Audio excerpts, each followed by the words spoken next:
சின்ன வயசில் பார்த்தீங்கன்னா உங்களுக்கு சாக்லேட் பிடிக்கும். ஓகேங்களா? இப்போ சாக்லேட் கொடுத்தோன்னா, ஐயோ போய் சாக்லேட் கொடுக்குறீங்களே.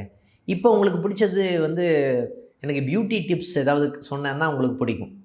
ஓகேங்களா? உங்களுக்கு வந்து எனக்கு ஒரு ஒரு நல்ல பியூட்டி பார்லர் போகணும். இந்த மாதிரி விஷயங்கள் பிடிக்கும். நல்ல வண்டி வாங்கணும். இந்த மாதிரி ம். விஷயங்கள் பிடிக்கும். வீடு கட்டணும். இந்த மாதிரி விஷயங்கள் பிடிக்கும்.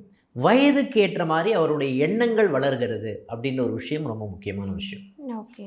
அதே மாதிரி சின்ன வயசில் 3 கிலோ, பிறக்கும்போது 3 கிலோ. இப்போ நம்மளுடைய எடை என்ன?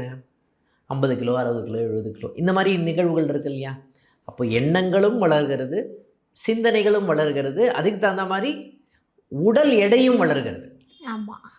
அப்போது அட்சய லக்னம்ன்றது எடை வளர்ச்சி அப்படின்னு சொல்லலாம். ம். மன வளர்ச்சின்னு ஒன்று இருக்கு இல்லையா? ஆமா. ஒருத்தர் வந்து பிறக்கிறாரு அப்படின்னு சொன்னால் அவருடைய ஒரு ராசி அப்படின்னு சொல்கிறோம். இப்போ கிருத்திகை நட்சத்திரத்தில் ஒருத்தர் பிறக்கிறார். அவர் குருதசை நடக்குதுன்னு வச்சுப்போம். ஓகே.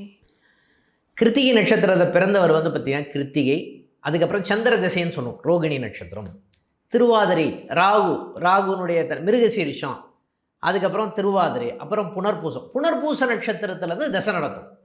ஓகே. ஓகேங்களா? அப்போ குரு தசை நடக்குது அப்படின்னு சொல்கிறாருன்னா அவர் கிருத்திகை நட்சத்திரம் கிடையாது. இப்போது ம். அவர் வந்து அங்கேருந்து நகர்ந்துட்டார்.